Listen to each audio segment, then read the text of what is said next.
नमस्कार, स्वागत है इस चैनल पर। हमने एक सीरीज शुरू कर रखी है एनसीईआरटी को शब्द से पढ़ाने की।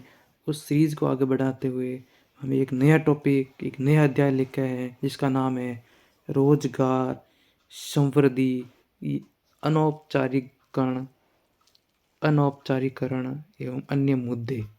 इस सीरीज को हम आगे बढ़ाते हैं, देखते हैं इस अध्याय के अंदर हमें क्या मिलता है, क्या सीखने को मिलता है। चलिए शुरू करते हैं।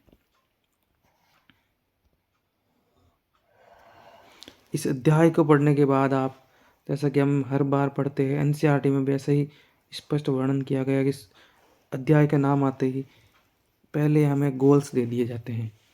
तो गोल्स के बारे में हम डिस्कस करते हैं। रोजगार विषयक मूल अवधारणाओं को समझेंगे जो आर्थिक गतिविधियों, मजदूर, श्रम शक्ति और बेरोजगारी से संबंधित है। विभिन्न क्षेत्रकों की आर्थिक गतिविधियों में पुरुषों और महिलाओं की भागीदारी के स्वरूप से परिचित होंगे। बेरोजगारी के स्वरूप और विस्तार को जान पाएंगे, यानी हम अनएम्प्लॉयमेंट को देखेंगे, उसका क्या विस्तार है, उसका क्या स्वरूप है, वो गांव में ज़्यादा है, शहरों में ज़्यादा है तो कितनी ज़्यादा है, महिलाओं में ज़्यादा है, पुरुषों में ज़्यादा है, इसके बारे में भी देखेंगे। देश के विभिन्न भागों और क्षेत्रकों में रोजगार के अवसरों का सृजन करने के सरकार द्वारा उठाए गए कदमों का मूल्यांकन करने योग्य हो पाएंगे। यानी हमारे देश के जो स्कीम बनी है, प्लान बना है, उसमें हम अलग अलग जगहों का भी निरीक्षण करेंगे और देखेंगे कि कहाँ कहाँ रोजगार के अवसर बने हैं, कहाँ कहाँ रोजगार पैदा हुआ है, कहाँ कहाँ बेरोजगारी और ज़्यादा बढ़ी है, शिक्षा से रोजगार से क्या कनेक्शन है। इस सारी बातों को हम आगे देखने वाले हैं। चलिए, ये हो गया हमारे गोल्स। आगे बढ़ते हैं।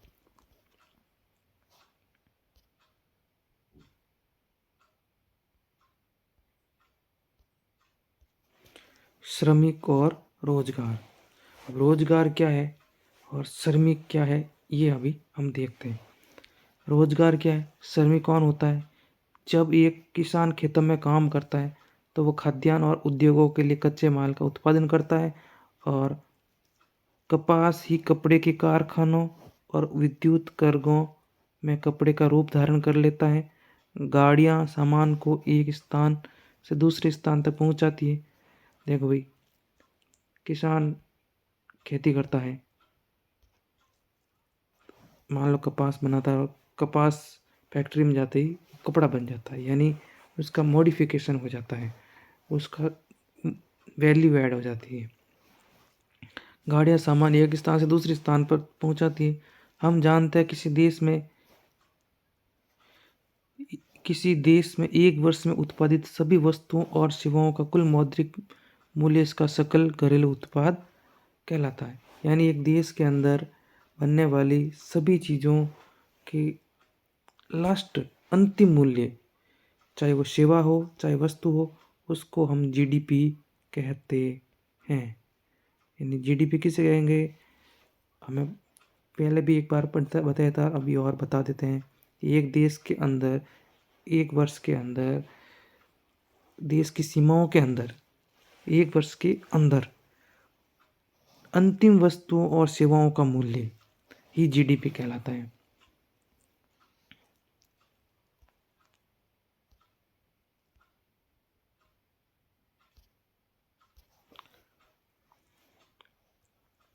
हमें निर्यात करते हैं तो मूल्य प्राप्त होते हैं, और आयात करते हैं तो इसके लिए मूल्य चुकाना पड़ता है। हमें इसमें से हम देखते हैं कि देश का निवल अर्जन धनात्मक हो सकता है। वही हम देखते हैं कि निर्यात ज़्यादा है और आयात कम है, तो हमें ऑब्वियसली फ़ायदा होगा, प्लस में होंगे। और निर्यात कम है और आयात ज़्यादा है तो हमें नुकसान होगा। और वैसे भी दोनों बराबर हो गए तो ना नुकसान और ना फ़ायदा। यानी इन सब चीज़ों को, आयात और निर्यात को मिलाकर बनने वाली चीज़ों को हम सकल घरेलू उत्पाद के अंदर काउंट किया जाता है।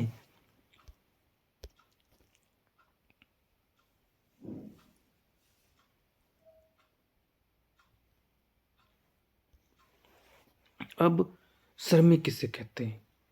क्या घर में काम करने वाली महिला जो झाड़ू पोछा करती है, खाना बनाती है, उसे श्रमिक कहेंगे?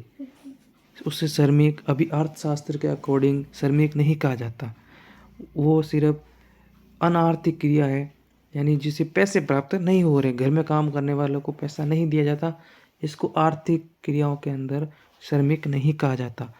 श्रमिक उसी कहेंगे जिससे पैसा प्राप्त होता है। सकल राष्ट्रीय उत्पाद में योगदान देने वाले सभी क्रियाकलापों को हम आर्थिक क्रियाएं कहते हैं। यानी जो पैसे कमाते हैं, आर्थिक क्रियाकलाप में भागीदारी होते हैं, उसी को ही श्रमिक कहा जाता है या आर्थिक क्रियाएं कहा जाती है। वे सभी व्यक्ति जो आर्थिक क्रियाओं में संलग्न होते हैं श्रमिक कहलाते हैं। आज से इस श्रमिक की परिभाषा, लेबर की परिभाषा, वो ध्यान रखना। जो इकोनॉमिक एक्टिविटी में संलग्न होते हैं, पार्टिसिपेट करते हैं, उन्हीं को ही श्रमिक कहा जाता है। जिसमें इकोनॉमिक्स एक्टिविटी पार्ट नहीं करता उसको श्रमिक, लेबर नहीं कहा जा सकता। अब श्रमिक कैसा भी हो सकता है, जिसकी इनकम लाखों में हो उसको भी श्रमिक ही कहते हैं, और जिसकी इनकम 10,000 5,000 हो उसको भी श्रमिक ही कहा जाता है, क्योंकि दोनों ही वो इकोनॉमिक एक्टिविटी में पार्टिसिपेट करते हैं।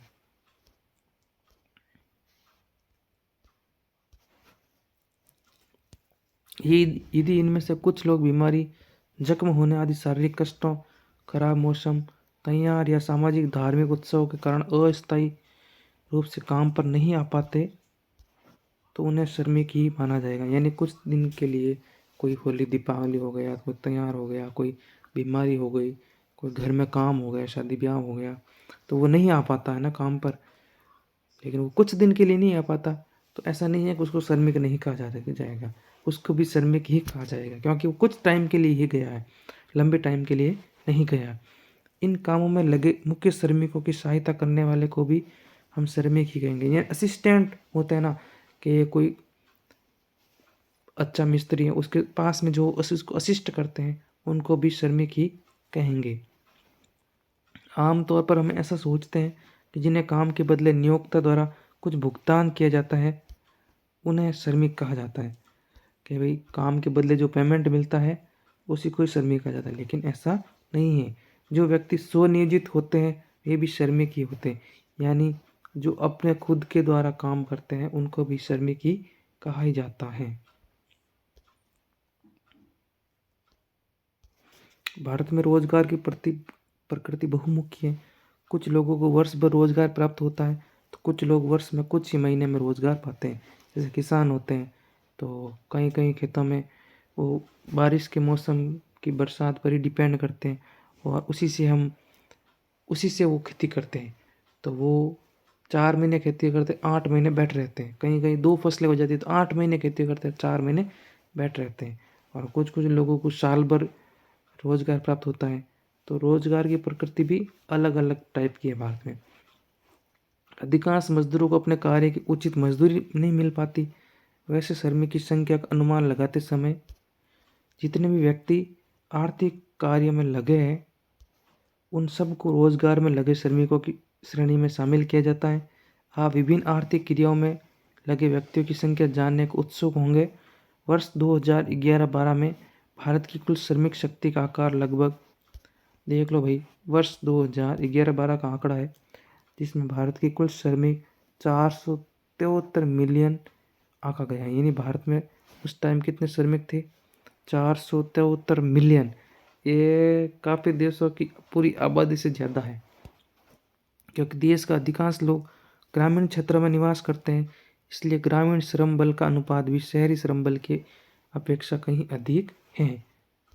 यानी गाँव में लगभग भारत की 75% पॉपुलेशन अभी भी गाँव में रह रही है, यानी 1/3, यानी 75 और कुछ इधर उधर आसपास हो सकता है आंकड़ा, वो लगभग गाँव में रहते हैं।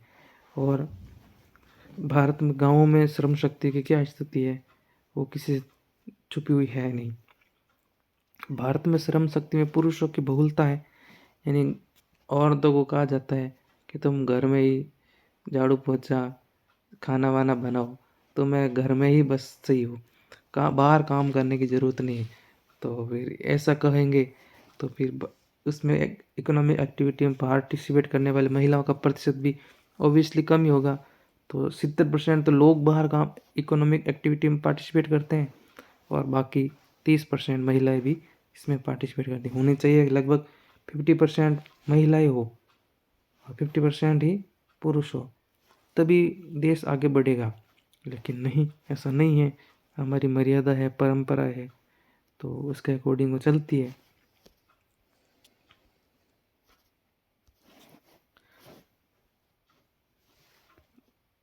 ग्रामीण क्षेत्र में महिलाएं श्रमिक कुल श्रम बल का 1/3 है, जो शहरों में केवल 20% है। यानी गाँव में तो और भी महिलाएं 33% के आसपास काम करती है, लेकिन शहरों में यह अनुपात और ज़्यादा गिर जाता है, जो सिर्फ 20% पर ही अटक जाता है। यानी शहर की जो महिलाएं हैं उसमें से 20% ही महिलाएं काम करती है, बाकी सिर्फ झाड़ू पोछा करने में ही व्यस्त है। उसको कोई इकोनॉमिक एक्टिविटी में पार्टिसिपेट करने में कोई दिलचस्पी नहीं है। इस प्रकार का ये आंकड़ा है जो बहुत ही भयावह है। महिलाओं के श्रम बल में भागीदारी पाई गई है। महिलाएं खाना बनाने, पानी लाने, ईंधन बीनने के साथ साथ खेतों में भी काम करती है। नकद और अनाज की मजदूरी नहीं मिलती। कितने ही मामलों में कुछ भी भुगतान नहीं किया जाता, यानी कुछ भी काम कर लो महिलाओं को कुछ भी पैसे वैसे मिलते ही नहीं। घर में पूरे दिन काम करते रहो, कोई 1 रुपये भी देखे आने वाला नहीं है। घर का काम करते हो, किसी और का तो करते नहीं हो। और का करे तो कुछ सैलरी वगैरह भी दे, तो इसका योगदान इकोनॉमिक एक्टिविटी में नहीं माना जाता है। बाकी प्रैक्टिकली माने तो उनका योगदान बड़ा होता है। एक नैतिक रूप से सोचे, दार्शनिक रूप से सोचे तो उनका योगदान पुरुष से कहीं ज़्यादा हो सकता है। लेकिन इकोनॉमिस्ट है, हमें इकोनॉमी पढ़ रहे हैं तो इकोनॉमी के अकॉर्डिंग ही चलना पड़ेगा।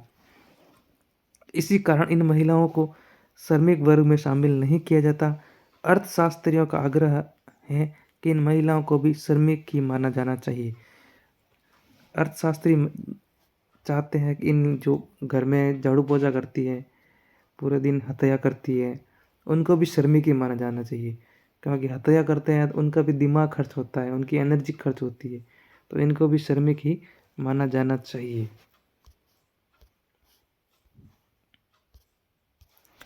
लोगों की रोजगार में भागीदारी। श्रमिक जनसंख्या अनुपात, जिसका प्रयोग देश में रोजगार की स्थिति की विश्लेषण के लिए सूचक के रूप में किया जाता है, ये जानने में सहायक है कि जनसंख्या कितना अनुपात वस्तु और सेवाओं के उत्पादन में सक्रिय है।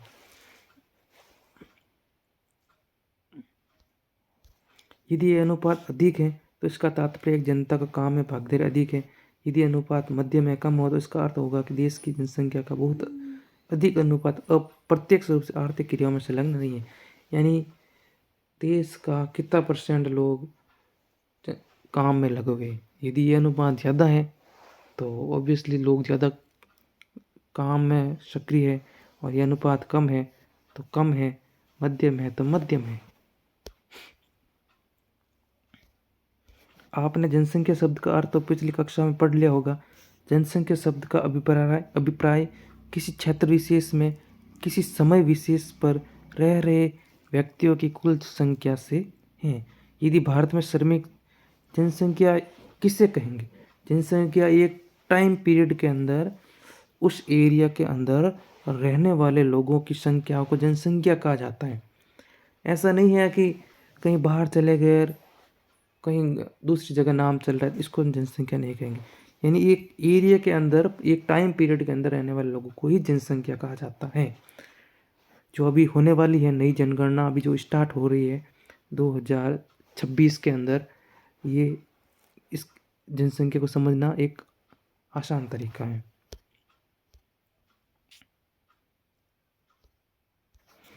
यदि भारत के श्रमिक जनसंख्या अनुपात का आकलन करना चाहे तो हमें भारत में कार्य कर रहे सभी श्रमिकों की संख्या को देश की जनसंख्या से भागकर उसे 100 से गुणा करना होगा। इस प्रकार हमें श्रमिक जनसंख्या अनुपात ज्ञात हो जाएगा। यानी भारत में श्रमिक जनसंख्या का अनुपात, श्रमिक जनसंख्या अनुपात कैसे निकालेंगे? मान लो भारत की श्रमिक जनसंख्या है X, और टोटल जनसंख्या है वाई, और इसका 100 से गुणा कर देना है। अब जो अनुपात आएगा, जो परसेंट आएंगे, वो भारत में जनसंख्या, श्रमिक जनसंख्या का अनुपात परसेंटेज हो जाएगा। भारत में विभिन्न आर्थिक क्रियाओं में लोगों की भागीदारी के विभिन्न स्तरों को स्पष्ट कर रहा है।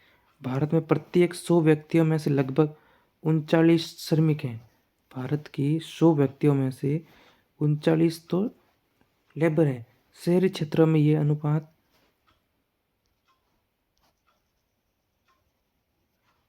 36 है, ग्रामीण में तो है 39 और शहर में है 36, जबकि ग्रामीण भारत में ये अनुपात लगभग 40 है।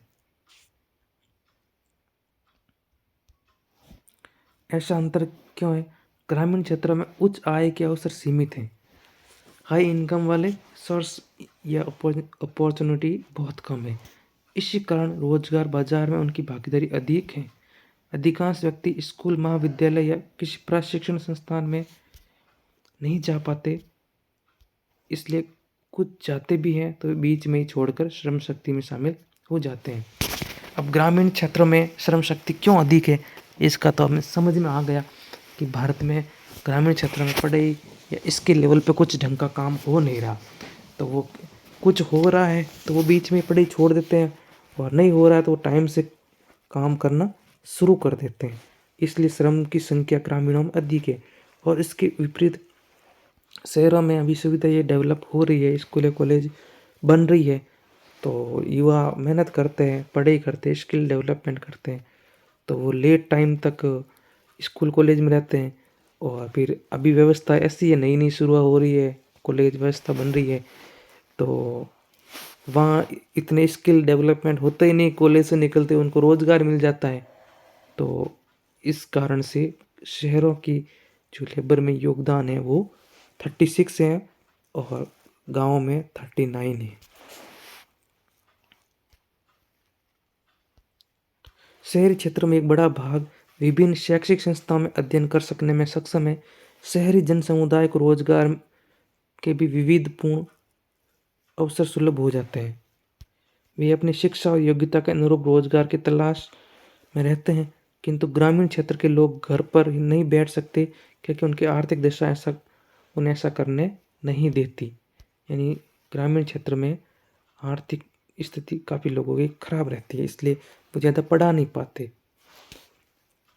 शहरी और ग्रामीण दोनों ही वर्गों में पुरुषों की श्रम शक्ति भागीदारी महिलाओं की तुलना में अधिक है। शहरी क्षेत्र में तो पुरुष और महिला भागीदारी का अंतर बहुत ही बड़ा है। यानी जो शहर और ग्रामीणों में है ना, महिला और पुरुषों की भागीदारी में भी अंतर है। दोनों ही वर्गों में पुरुषों की श्रम शक्ति भागीदारी महिलाओं की तुलना में अधिक है। शहरी क्षेत्र में पुरुष और महिला भागीदारी का अंतर बहुत ही बड़ा है। केवल 15% शहरी महिला ही किसी आर्थिक कार्य में व्यस्त दिखाई पड़ती है। यानी 15% ही लोग शहर की महिलाएं हैं जो काम करती है, बाकी सब मौज कर रही है। किंतु ग्रामीण क्षेत्र में ये योगदान 35% तक आ जाता है, यानी 10% और ज़्यादा। हालांकि ऐसा नहीं है कि 100% काम कर रही है, लेकिन शहरों की तुलना में गांव की महिलाएं ज़्यादा काम कर रही है, ज़्यादा श्रम शक्ति में लगी हुई है। महिलाएं सामान्य और विशेष रूप से शहरों में काम क्यों नहीं कर रही, ये बात देखने में आई है कि जहाँ कहीं भी पुरुष पर्याप्त रूप से उच्च आय अर्जित करने में सफल रहते हैं, परिवार की महिलाओं को घर से बाहर रोजगार प्राप्त करने में प्राय निरुत्साहित किया जाता है। यानी ये देखने को मिलता है शहरों में क्या थोड़ी इनकम हाई रह जाती है, गांव में इतनी इनकम नहीं रहती, तो हाई इनकम रह जाती है तो औरतों को कहा जाता है कि भाई मैं अकेला कमा लेता हूँ, बहुत है ना, तुम क्या करोगे कमा के।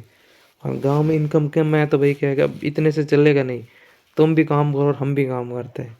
ऐसा करके गांव की महिलाएं और ज़्यादा काम करने लगती है और शहरों में आदमी ज़्यादा काम करते हैं। हमने पहले भी कहा है कि महिलाओं द्वारा परिवार के लिए किए गए अनेक कार्य को आर्थिक या उत्पादन कार्य ही नहीं माना जाता। कार्य या रोजगार की संकीर्ण परिभाषा देश में महिला वर्ग श्रम बल में भागीदारी को नहीं मानती तथा इसलिए देश में महिला श्रमिकों की संख्या को कम आंका जाता है। जरा सोच कर बताइए कि घर के भीतर और खेतों में महिलाएं कितने ऐसे काम करती हैं जिनका उन्हें कोई भुगतान नहीं किया जाता, जो कि वे परिवार तथा खेतों में रख रखाव में निश्चित रूप से योगदान देती है। अब देखिए, अब महिलाओं के साथ बड़ा अत्याचार हो रहा है। महिलाएं पूरा दिन खेत में काम करती है, घर में काम करती है, उनका इकोनॉमिक एक्टिविटी में अर्थशास्त्री कुछ योगदान मान ही नहीं रहे। लेकिन यदि वो घर का खाना नहीं बनाए, घर की साफ सफाई नहीं रखे, अपने बच्चों को स्कूल वगैरह बच्चों की रख रखाव नहीं करे, और तो वो आदमी उस जगह की उस चीज़ के लिए अफोर्ड करे, तो वो जितना खुद कमाता है ना, उतनी उतनी इन चीज़ों की व्यवस्था करने में लग जाता है। यानी आदमी की जितना पेमेंट है ना, लगभग उतना उतना पेमेंट महिलाएं बचा रही है ना, बचा रही है। लेकिन वो योगदान तो देखा ही नहीं जाता। सिर्फ आदमी बाहर काम करता है, उनकी इनकम को ही काउंट किया जाता है, जो कि एक अधूरी परिभाषा मानी जानी चाहिए और इस परिभाषा के अंदर सुधार करने की आवश्यकता है। तो चलिए, पार्ट 1 कंप्लीट होता है, पार्ट 2 कल अपलोड किया जाएगा। कोशिश करेंगे कि इस पार्ट के अंदर, दूसरे पार्ट के अंदर हम इस अध्याय को पूरा कर देंगे। तब तक के लिए थैंक यू, बाय बाय।